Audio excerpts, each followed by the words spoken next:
What is up, ladies and gentlemen? We're back with what's going to be the second game of Wildcard weekend. So we've got the Miami Dolphins heading into Kansas City to play the Chiefs.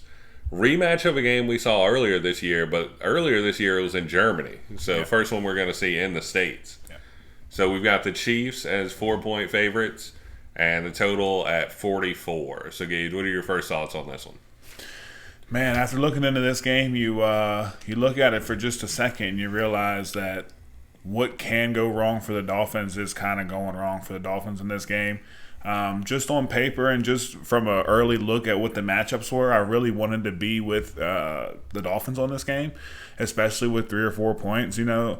Really liked that line, but you look and you see the injury report. You look and see that it's going to be one of the coldest games in NFL history. You look and see that Jalen Waddle might be out. It's going to be an extremely tough hill to climb as these Dolphins. It's going to be cold. It's going to be loud. You're going to be going against the former Super Bowl champions. It's almost like we were talking about before. It's almost disrespectful to feel like you could maybe even bet against the Chiefs in this spot with just how much is going against the Dolphins here. It really seems like the Chiefs almost have to win this game. What are you thinking? It's going to be a nasty game. -10, -15 mile an hour wind gusts. So it's going to be brutal. Yeah, for the Dolphins, I hope that we can see Waddle, Mostert, and Xavier Howard play. All three of those guys missed their pivotal game last week against the Bills, which ultimately cost them the division and then, has them going into, as you said, the defending champs. Yeah. So if they can get those three guys, then maybe they can overcome some of the losses on the defensive line. But missing Phillips and all these guys, and even Van Ginkel. Bradley Chubb's out. Yeah, and even Van Ginkel got hurt last week. Yeah. So now you've signed two guys that haven't even been on the practice squad, and Justin Houston and Bruce Irvin. Thankfully, they're vets, so they can fit into a scheme. And you're going to have to see Melvin Ingram, get rolling again. But what do you do as the D coordinator? I mean, with almost all your D line missing, do you continue to blitz? Because the Dolphins have doubled their blitz percentage the past 2 weeks with everybody missing. But can you do that against Mahomes? You wouldn't think so. It's going to be hard on Mahomes too, though. -10, -15 is not just going to be hard on Miami. So it's going to be an extremely tough game for everybody involved. Obviously Miami has a chance with the explosiveness on offense. Hopefully, like we said, Mostert comes back. Even if not, A-Chain has just been incredible. One of my favorite young players in this league, the way he runs. Just a really talented running back there. Obviously, Tyreek's going to want to get that revenge. It didn't go so well in Germany. We saw how friendly of a type game that was for him. I feel like this game right here might not be as friendly. He may come in here looking with some bad intentions, trying to spoil something out here in Arrowhead. But like I said, it's going to be really, really, really tough. I wanted to go Dolphins as my pick in this game. I'm shying away from it a little bit after really taking a deep dive.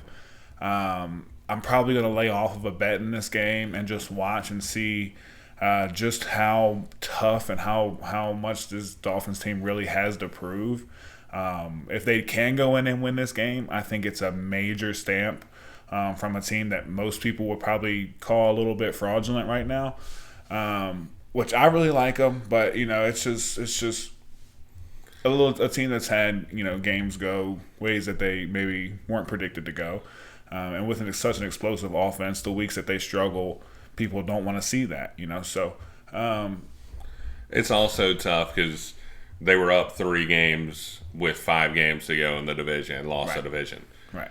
So you kind of get, what you get for choking that away. And it's never good to come into the playoffs like that. Another thing going against these guys. What'll be really interesting here is to see how Travis Kelce does. Yeah. He's had 3 straight games under 50 yards and got the week off last week to rest a little bit. But we saw Dawson Knox and Dalton Kincaid have a little bit of success last week. And really, as the game went on, we saw Josh Allen looking to them a little more and more. So, especially because if there's no Xavier Howard, Jalen Ramsey might just follow Rashee Rice, who has been really the only other weapon on that Chiefs offense. Yeah. So with those, seeing what Travis Kelce can do, or maybe we see a huge Isaiah Pacheco game with all the injuries to the Dolphins. My bet for this one that I probably will place, I haven't yet, is taking the under. We saw these two teams match up in Germany with a lot better weather conditions, and it ended up being 21-14. That was like an over-under of 51 and finished like 35. So if you're going to give me 44, I probably would go ahead and bet that one there. I'd be a little bit scared if it moves below that number because 44 gives me 24-20, which is about as high scoring as I see this game going, even though the Dolphins can be very explosive. Yeah, really like that analysis. Going to be tough to score in this game, but like you said, if we do see a big Pacheco game, that comes with the Chiefs, controlling the football, which is something that they've gone to more this season with such a strong defense now, and like you said, not really having as much through the air as they've had. Maybe we do see a control game where Pacheco runs hard, Jerick McKinnon gets mixed in, and you see a lot of time of possession out of the Chiefs, and then try to limit the explosiveness out of the Dolphins. So I think that's really smart, really good analysis. I think the under is a really safe play here. Like we know, 42 is the most common number to finish on, and then you got playoffs factoring in, cold weather factoring in. It's just I think that's a really good take there. The only other thing to kind of look for betting wise is what they set Mahomes rushing at. Because a lot of the time in these big playoff moments, you see him take off and at least bust a 20-yard run. Yeah. That ends up being pretty key. But very interested to see how this one goes.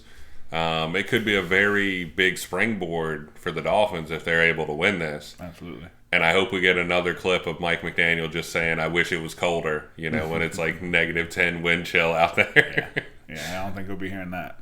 But comment down below. Let us know. Do you think the Chiefs go ahead and win this one? Or do you think the Dolphins win? And once again, if you enjoy the content, 3 free ways to subscribe, or 30 free ways to support us. Like, comment, subscribe. Yes, all sir. boost the algorithm. All let us know what you enjoy so we can make more of that content. Yeah, and let us know. Is Arrowhead the best home field advantage in football? Give us some feedback on that because playoffs is a huge time for this home field advantage. Yeah. And going into Arrowhead's never been easy. So as always, thanks for watching. Look forward to seeing you guys around. And if you see us on social media, just give us a shout out, holler at us, leave any comments, and we'll get back with you. So thanks again, guys.